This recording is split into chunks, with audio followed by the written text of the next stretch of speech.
안녕하세요. 저는 일산에 사는 30대 남자입니다. 제가 더 이상 저와 같은 피해자가 생기지 않았으면 좋겠다고 생각해서 익명의 힘을 빌려 이곳에 글을 올리게 되었습니다. 저는 여기에 올라오는 사연들을 읽는 것으로 하루를 시작하곤 했었는데요. 그런 제가 글을 쓰고 있을 거라고는 생각을 못했습니다. 사연을 읽다 보니 저도 최근에 어처구니 없는 일을 겪게 되어서 여러분들께 들려드리려고요. 저는 2년 전에 파혼을 경험한 적이 있어요. 꽤 오랫동안 만났던 여자친구와 결혼을 약속했었는데 결국의 끝은 파혼이네요. 그 뒤로는 아직 좋은 짝을 만나지 못해서 이렇게 혼자 살고 있어요. 그렇다고 여자친구에게 문제가 있어서 파혼한 건 아니었고요. 제가 먼저 파혼하자고 했지만 사실은 저희 집안 때문에 제가 파혼을 당한 거나 마찬가지였어요. 여자친구의 집안은 부모님 두 분 다 건강하게 살아계시고 아버님께서 사업을 하고 있어서 꽤나 잘 사는 편이었거든요. 반면 저는 그에 비해 홀아버지 밑에서 자랐고 지극히 평범한 월급쟁이 집안이었어요. 그래도 저는 아버지나 빚은 없어서 나름 괜찮다고 생각했었어요. 처음 여자친구 집에 인사를 드리러 갔을 때 예비장님께서는 딸이 좋다고 하니 저에 대해 아무 생각이 없어 보이셨어요. 하지만 예비장모께서는 여자친구에 비해 많이 기우는 저희 집안 때문에 저를 사위로 썩 내켜하시진 않으셨어요. 그래, 자네 아버지가 비서일을 하신다고? 뭘 다르게 하시는 일은 없으시고 사업엔 관심이 전혀 없으신 건가? 네, 저희 아버지께서는 사업에 관심이 없으세요. 지금 생활도 만족해 하시면서 살고 계세요. 저도 안정적으로 월급 받으면서 사는 게 좋다고 생각하는 편이고요. 남자는 자고로 욕심이 있어야 하는데 이렇게 욕심이 없어서야 원. 그럼 아버지께서는 쭉 남의 시중 들면서 비서일만 하신 건가? 아, 네. 시중이라는 표현은 좀 그렇지만 어떻게 보면 그런 셈이죠. 성인 되신 후부터 지금까지 쭉 한 분만 모시고 계세요. 너무 대놓고 저희 아버지 직업을 무시하는 태도에 저도 기분이 좋지 않았어요. 하지만 예비장모께서는 제 기분은 아랑곳하지 않고 계속 무시하시더라고요. 그래도 저는 어른들 앞이니까 나름대로 티를 안 내려고 정말 노력 많이 했어요. 모든 수모를 다 받아도 견딜 수 있을 만큼 여자친구를 많이 좋아하기도 했고요. 저는 예비장모께서 제게 마음을 여시길 기다리고 있었습니다. 그런데 어쩐 일인지 예비장모께서 먼저 저보고 만나자고 연락을 주신 거예요. 드디어 예비장모께서 마음을 여신 건가 하는 부푼 마음의 여자친구 집을 다시 찾았어요. 너무 떨려서 배를 누르기 전에 심호흡을 몇 번 했는지 모르겠어요. 하지만 이런 저를 무색하게 만드는 흰 봉투가 제 눈앞에 떨어졌어요. 예비장모께서는 제가 자리에 앉자마자 제 쪽으로 흰 봉투를 던지시더라고요. 진짜 드라마에서만 보던 돈 봉투를 실제로 받아보게 될 줄은 몰랐어요. 잘 산다고 하더니 정말 잘 사는 집안이었는지 봉투가 두둑했어요. 그리고는 예비장모께서 섭섭치 않게 넣었으니까 자기 딸과 헤어져 달라고 하시더라고요. 여자친구한테는 자신을 만났다는 말을 하지 말라고 당부하시면서요. 어쩜 드라마랑 이렇게 똑같은지 순간 전원 버튼이 어디 있는지 찾을 뻔했다니까요. 저는 돈 필요 없다고 말하면서 봉투를 그대로 두고 여자친구 집에서 나왔습니다. 이별은 원래 만나서 해야 하는데 만날 기분이 전혀 나지 않아서 집 가는 길에 전화로 여자친구한테 이별을 통보했어요. 주연아, 우리 오늘 만나기로 했었잖아. 미안한데 일이 생겨서 못 만날 것 같아. 그리고 이것도 만나서 얘기하려고 했는데 도저히 만날 기분이 아니라서. 우리 이제 그만하자. 그만하자니 오빠. 갑자기 그게 무슨 말이야. 헤어지자는 말 아니지. 우리가 왜 헤어져야 하는데 도대체 왜 그러는 건데. 나 방금 너네 어머니 만났어. 나한테 돈 봉투 던지면서 너랑 그만 만나러 가더라. 나 어머님이 우리 아버지 무시하는 것도 너 때문에 다 참고 있었는데 이건 정말 아닌 것 같다. 우리 엄마를 만났다고 돈 봉투는 또 무슨 말이야. 오빠, 내가 엄마한테 잘 말할게. 내가 설득할 수 있어. 그러니까 헤어지자고만 하지 마. 내가 잘못했어. 내가 엄마 대신 사과할게. 너가 잘못한 게 아닌데 왜 너가 사과해. 사과할 사람은 따로 있지. 난 더 이상 이렇게는 못 살 것 같아. 미안해, 끊을게. 저는 결국 여자친구한테 예비 장모와 있었던 일을 이야기하게 되었어요. 여자친구는 곧장 예비 장모에게 따진 것인지 얼마 지나지 않아서 예비 장모에게 연락이 오더라고요. 내가 주연이한테 말하지 말라고 그렇게 얘기했는데 그새 주연이한테 일러 바쳤니? 왜 그 돈으로는 부족했던 거야? 그럼 더 줄게. 얼마면 되는데 제가 돈 받고 나온 것도 아닌데 왜 말하면 안 되는데요? 제 입으로 제가 말하겠다는 게 무슨 상관이에요? 어머니께서는 무슨 일이든 이렇게 돈으로 해결하셨어요. 그래 돈이면 다 되는 거 아니니 돈만 주워주면 다들 조용히 입 다물더라. 너가 돈을 가져본 적이 없어서 모르나 본데 세상은 원래 돈으로 살아가는 거야. 어떻게 어머니한테서 주연이 같이 착한 아이가 태어났는지 모르겠네요. 이런 어머니를 둔 주연이가 참 불쌍해요. 저 당신 딸 만날 일 없으니까 다시는 연락하지 마세요. 제가 원래는 막말하는 성격이 아닌데 저도 모르게 말이 막 튀어나오더라고요. 그래도 여자친구가 좀 걸리긴 했지만 하고 싶은 말을 하고 나니 속은 조금 후련했어요. 저는 여자친구 없이도 잘 살아보려고 노력을 많이 했어요. 하지만 제가 너무 사랑했던 사람이라 불쑥불쑥 여자친구가 생각나긴 하더라고요. 그런데 얼마 지나지 않아 예비 장모에게 다시 연락이 오는 거예요. 지금 여자친구가 저와 헤어지고 나서 식음을 전폐하면서 시름시름 앓고 있다고요. 보다 못해 이대로 딸이 잘못될까 봐 저한테 전화했다고 하시더라고요. 나 주연이 엄마인데 우리 딸이랑 만나는 건 아무 말 안 하겠네. 그러니 주연이랑 다시 만나주면 안 되겠나 지금 저랑 뭐 하자는 거예요. 제가 그렇게 만만하세요. 헤어지라고 돈 봉투 던질 땐 언제고 지금은 다시 만나달라고요. 지금 주연이가 많이 아파. 자네랑 헤어진 이후로 밥도 안 먹고 방에서 나오질 않아. 혼자서 시름시름 앓고 있는데 햄이 된 사람이 할 수 있는 게 이거밖에 없는 것 같아서 전화했어. 주연이 저렇게 만드신 건 어머니예요. 어머니가 그때 제게 돈 봉투만 던지지 않으셨어도 저희는 이렇게 헤어지지 않았어요. 알아요. 그래 다 내 잘못이야. 그러니 우리 주연이를 봐서라도 한 번만 용서해주면 안 되겠나? 내가 다시는 둘이 만나는 걸로 아무 말 하지 않겠네. 솔직히 이때까지 예비 장모가 했던 말과 행동을 생각해보면 다시 만나고 싶지 않았어요. 예비 장모와 전화를 마치고 정말 오랫동안 고민을 많이 했어요. 애타게 기다리던 예비 장모에게 사과 문자까지 올 정도였으니까요. 하지만 저는 여자친구를 생각했던 것보다 훨씬 더 사랑했더라고요. 저는 결국 여자친구가 저와 헤어지고 힘들어한다는 말이 계속 머리에 맴돌아서 여자친구에게 연락해 다시 만나자고 했죠. 예비 장모는 저와 다시 만나는 동안 예비 장모를 설득한 것인지 예비 장모가 먼저 여자친구한테 상견례를 하자고 말했다 하더라고요. 저는 들뜬 마음으로 아버지께 말씀드리고 아버지께서 편하신 날로 날짜를 잡았어요. 아버지는 상견례 가서 기죽으면 안 된다면서 백화점에 가자고 하시더라고요.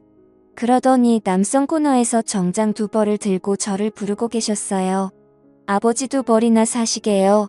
어차피 상견례 한 번만 하는 건데 한 벌이면 되지 않을까요? 아니면 저보고 둘 중에 하나 골라달라는 말씀이세요. 아니 하나는 내 옷이야. 너도 새 걸로 한 벌 내가 맞춰주려고. 이건 아빠가 우리 아들한테 주는 축하 선물인데 아버지 전 괜찮아요.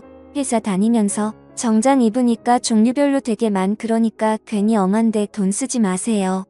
아이 참 내가 주는 선물이라니까. 그러네. 그리고 엄한데 쓰는 게 아니라 우리 아들한테 쓰는 건데 아들이 이거 안 받아주면 나 진짜 서운할 것 같아. 우리 이렇게 맞춰 상견례 입고 가자. 어찌 된 게 저보다 아버지가 더 들뜬 것 같았어요.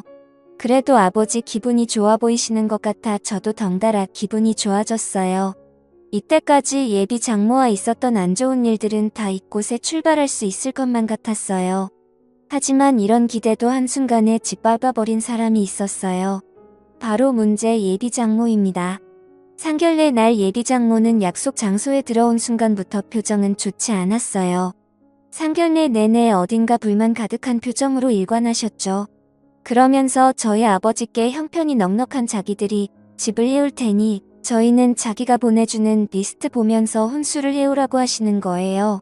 그쪽 집안 사정을 생각해서 형편이 넉넉한 저희가 애들 신혼집을 해드릴게요. 그쪽에서는 저희가 보내주는 리스트를 보면서 혼수를 해오시면 될 것 같네요. 아닙니다. 어머님. 제가 모아둔 돈이 있어서 괜찮습니다. 집은 저희 쪽에서 해오겠습니다. 혼수도 어차피 둘이 살 거라 간단하기만 하면 될 것 같습니다. 뭐야, 꼴에 자존심은 있는 거야. 그렇게 무리하지 않아도 돼. 우리가 알아서 다 해줄게. 그리고 혼수도 자네 형편 생각해서 비싼 건 내가 미리 다 뺐어. 어머님 계속 저희 집안 형편 들먹이시는데 저희 거지 아닙니다. 월급쟁이라고 무시하시는데 저희 빚도 없고요. 오히려 월급 받으면서 모아둔 돈도 집 사고 남을 정도로 있습니다. 그럼 뭐해? 나 매일 뒤치다꺼리 하면서 받은 코 묻은 푼돈일 텐데. 괜히 자존심 부릴 거 없다니까. 자존심이 밥 먹여주니? 저와 예비 장모가 하는 말을 들은 아버지의 표정이 살짝 좋지 않았습니다. 예비 장모는 아버지의 표정이 변한 것이 오히려 재미가 있었나 봐요. 제 자존심 들먹이면서 저를 더 자극하려고 들더라고요. 제가 맞받아치려고 하는데 저희 아버지께서 지금 뭐 하시는 거냐면서 지금 이게 상견례를 하러 온 것인지 사람을 가지고 놀려고 온 것인지 따지기 시작하셨어요. 결국 상견례 분위기는 살얼음판이었고 저는 아버지를 데리고 그 자리에서 나왔어요. 여자친구는 저를 붙잡았지만 저는 뒤도 돌아보지 않고 여자친구 손을 뿌리쳤어요. 그리고 여자친구한테 도저히 이건 아닌 것 같다며 결혼은 없던 일로 하자고, 어쩌면 우리 관계도 이대로 계속 만나도 되는 것인지 다시 생각해봐야 할 것 같다고 했어요. 저는 아버지께 너무 죄송해서 집에 가는 내내 아무 말도 할 수 없었어요. 그렇다고 아버지도 딱히 제게 말을 걸지 않으셨고요. 차 안 공기는 히터를 아무리 세게 틀어도 냉동창고 마냥 차가웠어요. 집에 도착한 뒤 한참 말이 없던 아버지께서 제게 입을 열었습니다. 준우야, 결혼은 둘이 좋아서 오로지 둘만 보고 하는 거라 내가 뭐라고 하진 않겠지만 예비 장모를 보니 결혼하고 나서 너가 너무 시달릴 것 같아서 걱정이구나. 저도 오늘 겪어보니 결혼은 아닌 것 같아요. 이미 여자친구한테는 파혼하겠다고 말해놨어요. 괜히 저 때문에 이런 수모를 겪은 것 같아서 죄송해요. 내가 죄송할 게 뭐가 있어. 내 잘못도 아닌데. 오히려 내가 너한테 미안하지. 부유한 과정에서 태어났어야 했는데 내가 정말 미안하구나. 그게 무슨 말씀이세요? 전 아버지 아들인 게 정말 자랑스러워요. 그러니까 그런 생각 다시는 하지 마세요. 아셨죠? 제가 파혼한 후에도 아버지는 하시던 비서 일을 꾸준히 계속하셨어요. 그런데 아버지께서 모시던 회장님이 이제 나이가 많으셔서 그런지 체력이 예전 같지 않아서 회사를 누군가에게 물려줘야 하는 상황이었나 봐요. 하지만 회장님은 평생을 자식 없이 아내분과 단둘이 살았어서 물려줄 자손이 없었어요. 회장님께서는 회사를 믿고 맡길 수 있는 사람이 아버지밖에 없다면서 아버지께 자신의 뒤를 이어주면 안 되겠냐는 제안을 하셨다고 하더라고요. 아버지는 그 제안을 아직 받아들이지 못하고 제게 고민 상담을 하시더라고요. 그런데 그 회사는 아버지 인생의 절반을 바친 회사 아니에요. 회장님 옆에 있으면서 보고 배운 아버지가 회사를 제일 잘할 거 아니에요. 그렇긴 하지. 내가 회장님 옆에서 보필한 지가 무려 30년이 넘었으니까 거의 첫 설립 때부터 내가 늘 회장님과 함께 했었지. 그러니까요, 회장님만큼이나 회사를 잘하는 직원은 아버지밖에 안 계실 거예요. 그러니 회장님도 아버지께 믿고 회사를 맡기시려는 게 아니겠어요. 천천히 잘 생각해 보세요. 저는 아버지께 너무 성급하게 받지도 거절하지도 말라고 당부드렸어요. 충분히 생각을 하신 후에 결정하셔도 늦지 않다고 말이에요. 아버지는 오랜 고민 끝에 회장님의 제안을 받아들이기로 하셨어요. 그렇게 회장님이 되신 아버지는 거만해지지도 않고 오히려 예전보다 더 검소하게 사셨어요. 직원들 복지도 챙길 수 있는 건 아낌없이 다 챙겨주면서 퇴사율 0%를 기록하셨죠. 아버지께서 회사를 받으신 후로 더 승승장구했습니다. 가끔 전 회장님께서 놀러 오시면 흡족해하면서 역시 자신이 사람을 잘 봤다며 칭찬해 주시곤 하셨어요. 그러다 아버지는 회사에서 예상치 못한 사람을 발견하게 되었어요. 그건 바로 저의 전 예비장인이었는데요. 로비에서 시끄러운 소리가 들리는 것 같아서 아버지께서 가던 길을 멈추고 고개를 돌리셨대요. 그런데 예비장인이 로비에서 회장님 좀 만나게 해달라면서 애원하고 있었다고 하더라고요. 그래서 아버지께서 무슨 일인가 싶어서 그쪽으로 다가가셨대요. 도대체 무슨 일이시길래 여기서 이렇게 시끄럽게 소란을 피우십니까? 하실 말씀이 뭔지 저한테 한번 말해보시겠어요? 혹시 회장님 어디 계신지 아십니까? 이게 비서한테 할 말은 아니고 급히 중요하게 회장님께 직접 해야 할 말이 있어서 그럽니다. 네. 급히 중요하게 저한테 말씀하세요. 제가 바로 이 회사 회장 되는 사람입니다. 그래서 할 말이 무엇인가요? 저도 바쁘니 얼른 들어가 봐야 하는데.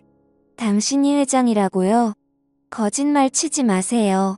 빚을 것 뻔히 아는데 어떻게 당신이 이 회사 회장이란 말이에요. 이분이 저희 회사 회장님 맞으십니다. 제가 여기 계신 회장님 비서고요. 혹시 자리가 불편하시면 위층 회장실로 안내해드리겠습니다.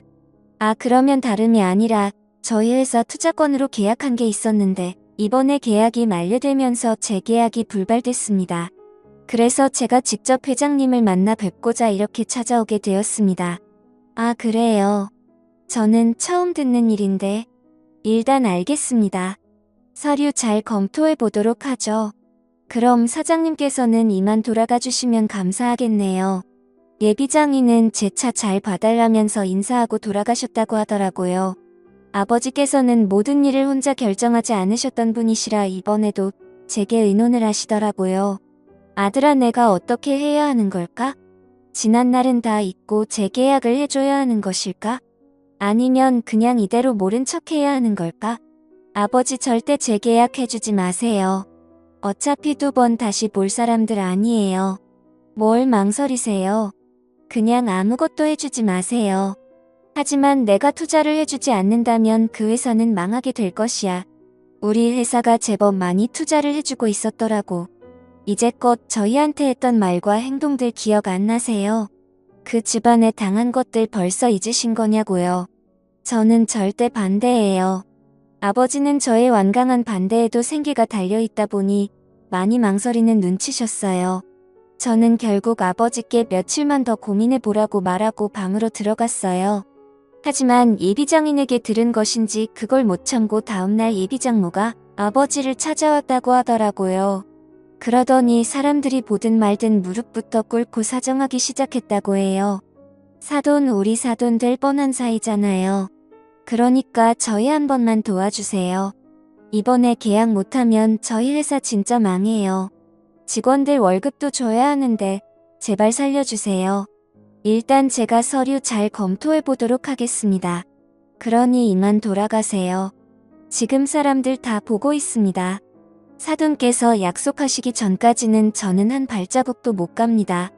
사돈도 힘들게 살아와서 아실 것 아닙니까? 지금 누구보다 저의 심정 아실 것 아니에요.